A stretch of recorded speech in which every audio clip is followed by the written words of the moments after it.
Look, if you've ever felt like quantum mechanics just doesn't make intuitive sense, you are definitely not alone. I mean, even Einstein struggled with it. Today, we're diving into an explainer that might actually make the universe click into place for you. We're going on a really fascinating journey that stretches from the microscopic center of a single atom, literally all the way to the sprawling edges of the galaxy. We'll be exploring an incredibly thought-provoking paper by Dr. Ahmad Rihan. He's proposing a completely revolutionary take on one of the most notoriously confusing topics in all of science, quantum entanglement.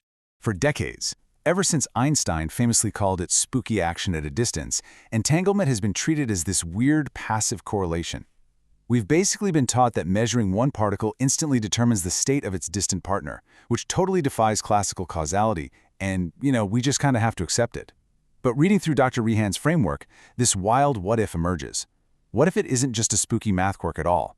What if entanglement is actually a highly mechanical, physical process, like a universe-wide balancing act that actively prevents the very fabric of reality from collapsing in on itself? So, here's our roadmap for this explainer. We'll start with the historical mystery.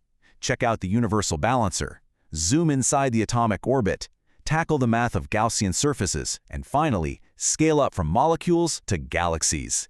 Let's start with Section 1, the entanglement mystery. To really appreciate just how radical this new model is, you have to contrast standard quantum mechanics with Dr. Rihan's extended model. The difference is, honestly, night and day. Standard quantum mechanics relies heavily on abstract shared wave functions and non-locality. It tells us the math works, sure, but it doesn't really give us a physical why. Rihan's extended model, on the other hand, grounds all of this in a semi-classical, orbit-based picture. In this framework, entanglement isn't just shared information, it's an active balancer. It's dynamically working behind the scenes to maintain electromagnetic and momentum equilibrium. So let's get into Section 2, the universal balancer machine. Okay, instead of the standard picture you might have in your head of a nucleus surrounded by a random, hazy cloud of probabilities, imagine a central Higgs-like attractive core. It pulls in electrons, but those electrons actually pair up on exact opposite sides, moving in opposing linear directions from our perspective. Think of it like two ice skaters holding hands, spinning in perfect opposition so nobody falls over.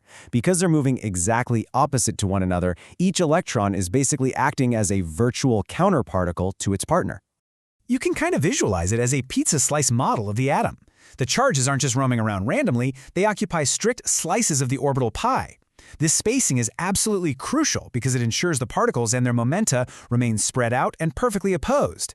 It physically stops the electrons from clustering together. If they did cluster, the entire atomic structure would lose its balance and just collapse. Moving right along to Section 3, inside the atomic orbit. So how does this dynamic balance actually function at the micro level? It really boils down to a three-part dance. First, electrons settle into discrete, quantized orbits around that attractive core. Second, they find their correlated partner on the exact opposite side of the nucleus, with an opposing velocity.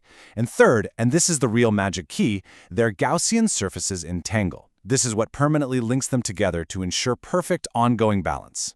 Zero. It sounds incredibly simple, but it is profoundly important. For this physical conservation to hold true, if you sum up the angular momentum and the linear projections of these paired electrons in their local frames, it has to equal exactly zero. It's almost like the atom is acting as its own internal gyroscope, perfectly countering its natural urge to collapse. Because these virtual counterparticles are pulling equally and opposite directions, they effectively stretch the orbit outward.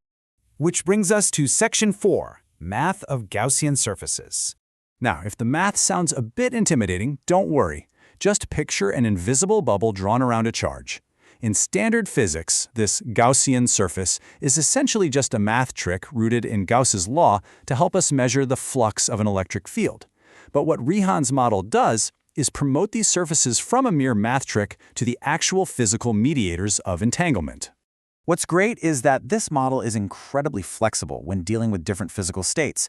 In a state of total entanglement, the entire electronic surface links with the protonic surface. That locks down global equilibrium for the whole atom. But, the universe isn't static, right? Things change. That's where partial entanglement comes in. It allows individual electrons to pair up, meaning local changes, like a photon being absorbed or a chemical reaction happening, can occur without destroying the entire atom. Think of these linked surfaces as the actual scaffolding of this balancer machine. Every electronic orbit has a Gaussian surface, and it matches up with a protonic surface. Entanglement mathematically links them together, which enforces a perfectly balanced flux with that strict momentum constraint of zero we just talked about. The brilliant part here is that this connection creates an effective tension. It acts quite a bit like a stretched rubber band between two particles, stabilizing the atom way beyond what classical Bohr radii could ever predict. Let's look at the big picture in Section 5, from molecules to galaxies. What's truly awe-inspiring about this paper is how this underlying mechanism scales up across reality. At the atomic level, you have paired opposite electrons across a nucleus. Step up to a molecule and its shared covalent electrons between different nuclei. Step literally all the way up to the cosmos, and we see entire galaxies coordinating opposite momentum behaviors across vast distances. It's the exact same balancing act, just playing out on a much grander stage. To see this in action in our everyday world, just look at chemistry. A molecule with an odd number of electrons has an entanglement deficit. It's unbalanced, which makes it highly reactive. We usually call these free radicals. So when a chemical bond forms and releases heat, what you're actually witnessing is the universe relaxing. The balancing machine is just fixing a local deficit to restore equilibrium and bring that sum back to zero. And at the macroscopic extreme, say, two massive galaxies on opposite sides of a cosmic center, they act as one gigantic universal balancer machine. They maximize the overlap of their massive Gaussian surfaces, their constituent particles, and their energy cores to prevent chaotic divergence. It's exactly what keeps the large-scale structure of our universe beautifully, perfectly coherent. Finally, conclusion. A new era in physics. There's this really profound concept in the paper that completely redefines reality itself. It suggests we live in a participatory universe. When an observation or an interaction happens, it isn't passive. It's a local perturbation that causes a ripple of adjustment within a massive, globally entangled fabric.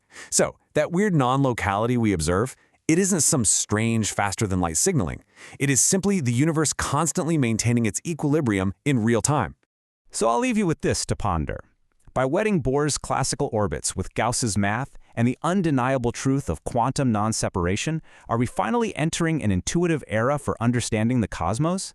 This framework really opens the door to fundamentally rethinking gravity, chemistry, and our very place in the cosmic balance.